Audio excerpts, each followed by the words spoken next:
it depends on how much time it takes to write. You'll have to profile that first.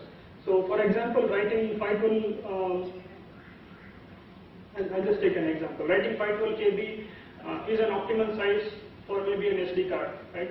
But when you do that write might take around 30 or 40 milliseconds to write on an SD card.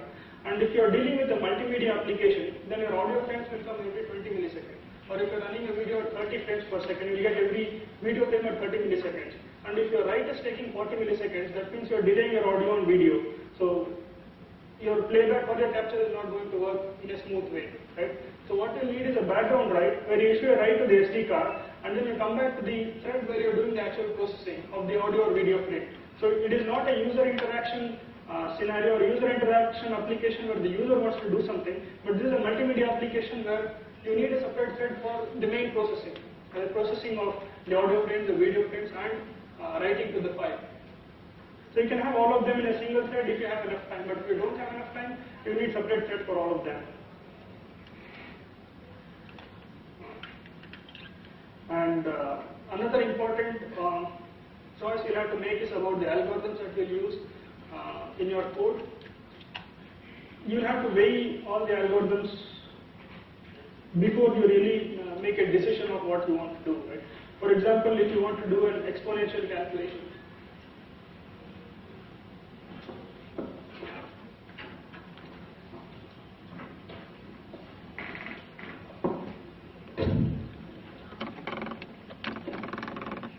so what the application needs to do is as simple as this, right? So depending on some parameter x, it needs to calculate something like this. So you will need, so this is not a linear graph, right? So you will need some exponential calculations to do this e power x or log x or whatever, and all those are going to be costly. So to do this, there are various ways in which this can be optimized, right? So one is you can calculate the predefined values and then store it in an array. That is one way.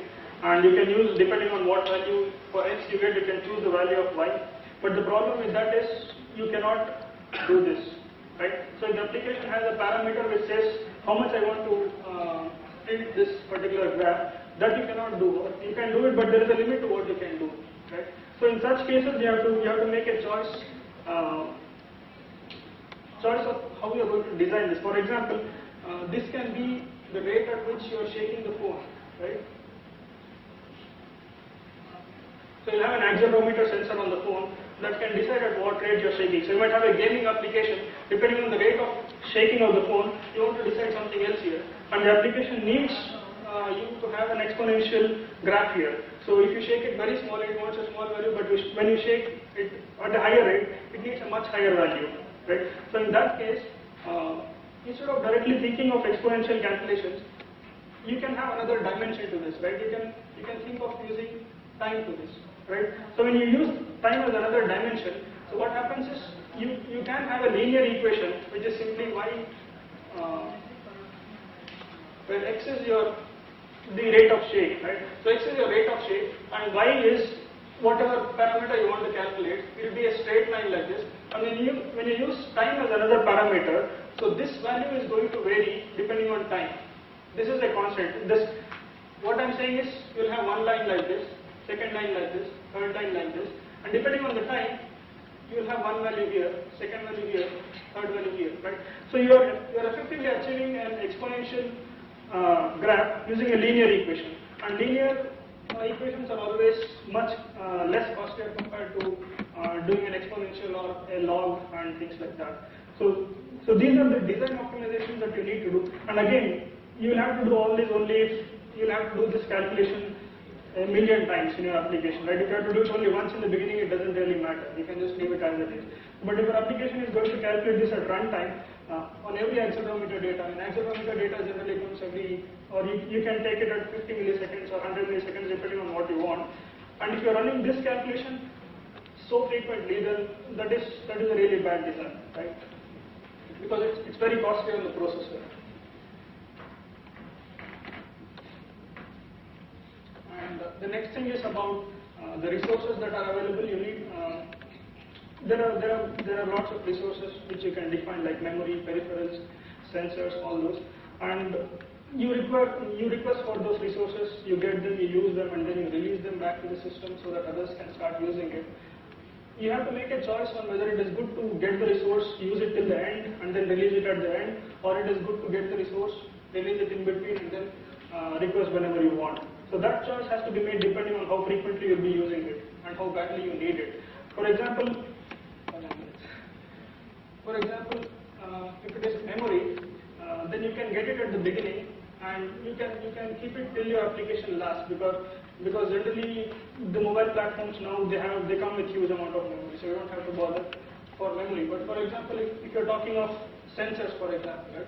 So when you request for a sensor data and you don't need the sensor data for maybe 100 milliseconds or 1 second in between, it is better to release that resource, because the framework might be optimized in such a way that when you release the resource, it's going to turn off the sensor. And turning off the sensor means you'll be saving a lot of current. And in mobile applications, having a less current drain is a great optimization. Right? So depending on what resource you're using and knowing how the framework is going to allocate and deallocate that resource, it might be a good design choice to decide whether you need to keep the resource forever as long as your application is on, or you need to request it only when needed. And there are a lot of other decisions, like whether you really need to have a database for your application, or you can just do away with storing the data in a file and reading the file, because database access will have its own performance hits. And even if you decide to have a database, you need to make a choice on what kind of database you want. And other important factor is fixed versus floating point calculations. Floating point calculations inevitably are very costly, and even if you have a floating point coprocessor, it is going to be costlier than using an integer calculation. So you'll have to make a choice of whether you really need floating point calculations in your application. What is the range of floating point values that you can expect in your application? If it is not going to be of a huge range, then you can use the integer calculation to do floating point calculations. Right? If you heard of the cube point format and all that, so this allows you to use integer operations and get floating point results. So you can do that when you don't have a lot of floating point calculations to be done. So it will make it more efficient. And coding language decisions, you need to decide what portion of your code is coded in what of your software is coded in what language. It is always best to have the device drivers and the low-level drivers in C language, because it allows you to communicate directly with the hardware. And as you go above and above, it's better in the framework, the applications, the framework, all those are generally coded in Java. And I think the main point I want to cover here is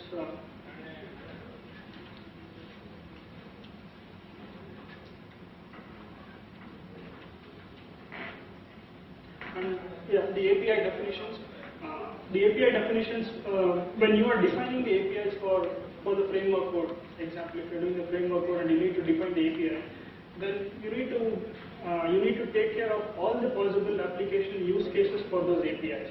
Right? For example, I'll take an example of sensors itself, because I've been dealing with that. So if you have a sensor and you have an API which tells the applications of what is the frequency at which the sensor data the application needs, right? So you can define your own frequencies. You can tell one is you need it at 1 millisecond, 10 milliseconds, 100 milliseconds, right? So when you define those APIs, there may be an application which will not need it at 100 milliseconds. There might be something that needs at 5 seconds. For example, the ambient light, right? So depending on the ambient light, if you want to do some changes in the application, the ambient light won't change very drastically, or even if it changes drastically, it's not good to change it in the application. You might have to wait for some time so that the ambient light becomes stable. Right?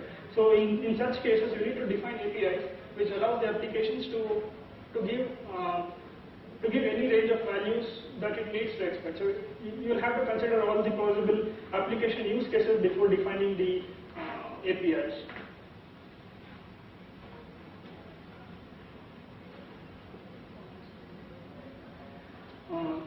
The last place where you can optimize is finally in the code. And this is, I I consider this as the last resort you would have to use, because any optimization has to come in the design, and that gives you maximum benefits. If you're optimizing in the code, then you'll get some benefits, but it might be very less compared to what you would have got in the design. And even if you finally decide that